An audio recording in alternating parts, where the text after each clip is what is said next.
महाराज काचे घट जिम्मेदारों फोरी उसकऊ मेरो मूलक जिम तोरी तब प्रताप महिमा भगवाना को बापुरो पिना को पुराना।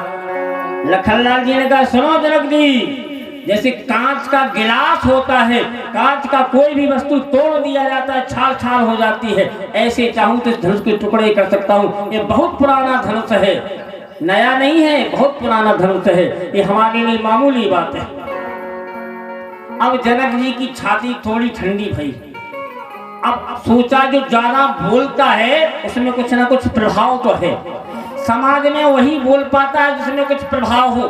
पंचायत होती तो सभी जाते गांव भर के आदमी, लेकिन बोलते कौन है?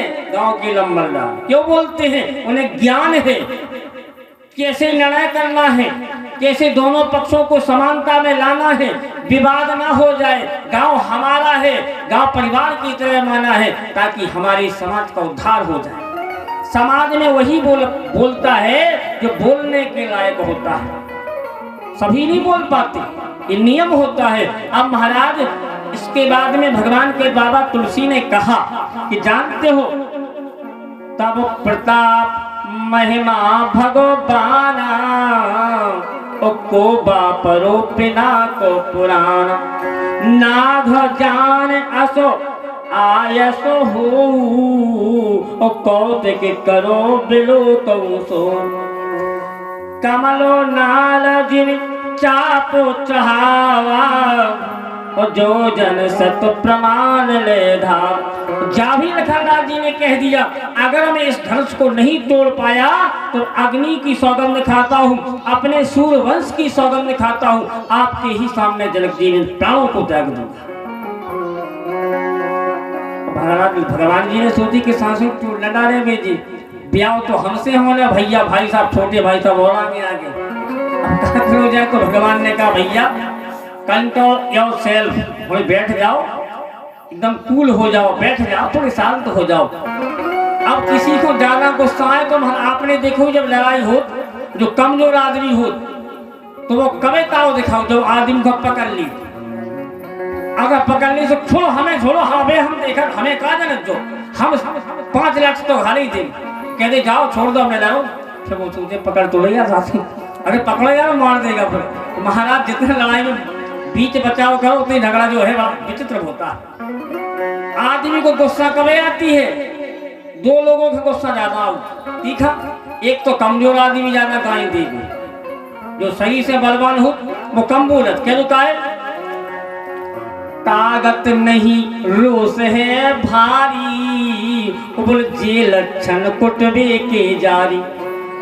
आदमी में ताकत न हो और लड़ाई देखा तैयार हो जाए, तुम्हें तो कुटने है क्या नहीं, और जो ताकत वाले हो तो बलवान हो बेग नहीं बोला बे, जाना था कि हमारे लाने तो मामूली बात है, ऐसे जब तक बटने हम बीच गली में छेक के मारे थे।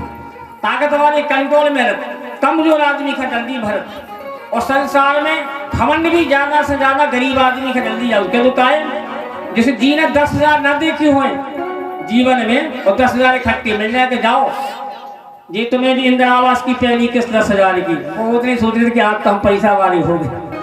गरीब आदमी के मोटरसाइकिल आ जाए, 4 चक्कर गाँव के जरूर घा ले, वो लंबा जा देख ले हमारे भी आ गए, तो खूब बुलेट घुमाती हमारे घर हो नए से ना है, अब हमारे भी आ गई हीरो होंडा। तो बताया जाता है नियम होता है, क्योंकि जो बड़ा होता है बहुत शांत होता है, लेकिन गरीब आदमी भगवान बड़े बनाते थे। क्यों बनाते हैं? भगवान कहते हैं मम जन में अति मम उपजाए, मम जन में अति मम उपजाए, सबसे अधिक मनुज मोए भाए, सबसे अधिक मनुज मोए भाए।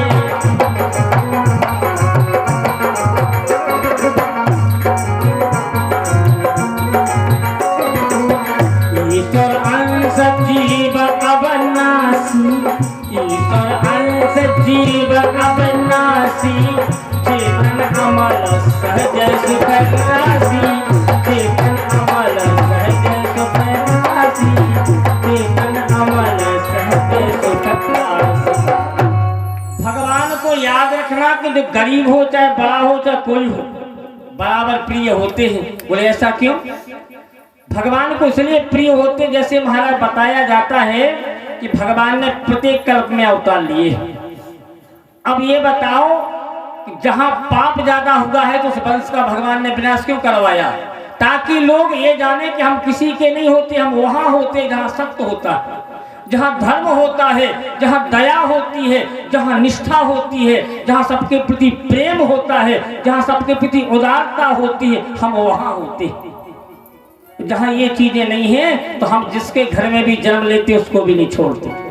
बताइए द्वापर में ही तो हुआ, क्योंकि भगवान जानते हैं, इसलिए कि भगवान कहते हैं कि हमारे लिए सब बढ़िया है और सब खराब।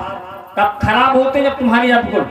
आपने देखो ही का बड़ो लड़का बाप का प्यारा हो, बड़ो लड़का चाहे बड़ी लड़की हो जाए, सबसे बड़ी कन्या हो चाहे लड़का बाप का प्रिय, और छोटी कन्या हो चाहे लड़का माता जी के लिए प्रिय, बीच के महाराज काऊ का प्रिय नहीं रहता। अधिकता देखियो बीच के आदमी है जल्दी न्यावा करो जा, सबसे खराब जांगा दे जा। और महाराज जब कछु आफत विपत हो तो बेचारे का ससुराल से मदद लेने होगी, जान ले के ना भाई साहब सुन रहे ना पिताजी सुन रहे ना माता जी। और जितने बाबा मिले संसार में बीच वाले मिले, कौन बाबा से पूछे क्या बाबा जी कौन नंबर है, क्यों बेटे पीछे के हैं? कल बीच वाले के भगवान कह दे हम हैं, जी को नहीं आओ के हम। तो महाराज ऐसा है। अब कथियां महाराज तुम तो बढ़िया ज्ञान की बातें बता रहे, हम सुन के आए भगवान की कृपा से तुम्हें बता रहे। चलो आगे चलते हैं। तोरो छत्र तो दंडो दिन तब प्रताप बलनाथ, जो न करो प्रभु पद समत कर न धरो भवहाथ। प्रभु को चाप खंड महडारे, और देख लोग सब भय सुखारे। कौशिक रूप पयो निधि पावन, प्रेम बार अवगा हो सुहाव। अब महाराज इतना कहने के बाद में लखनलाल जी ने कहा भैया जी काय बैठे, अभी उठे आओ। तब भगवान से सोचे कि गुरु जी से बिना पूछे कैसे जा सकते, तो गुरु जी से आज्ञा लेके महाराज भगवान ने उसको ऐसे तोड़ दिया जैसे कोई बालक खिलौनों को तोड़ देता है, से धनुष के 4-5 टुकड़े कर दिए। अब जितने राजा बैठे थे से एक दूसरे को मुंह देख रहे कि छोटे छोटे से बालकों ने तोड़ दिया इसको। अपन लोग इतने महान 10,000 हाथियों का बल है, किसी में 1,000 हाथी का बल है, महाराज किसी का बल नहीं चला। अब क्या किया जाए? तो लखनलाल जी के पास में कछु राजा गए, बोले भैया जा बताओ कि तुम्हारे पास में जो बल कहां से आओ। जानते हो कछु माखन को बल बड़ो, बोले कछु मैया करी सहाय। श्री सीता जी की कृपा सो बोले धरवर लियो उठाए। बोले कछु माता रानी अपनी माता को आशीर्वाद, कछु जानकी जी की ऊपर कृपा, उनकी कृपा से महाराज हमें इस धनुष को तोड़ दिया। बोले अच्छा, बोले हाँ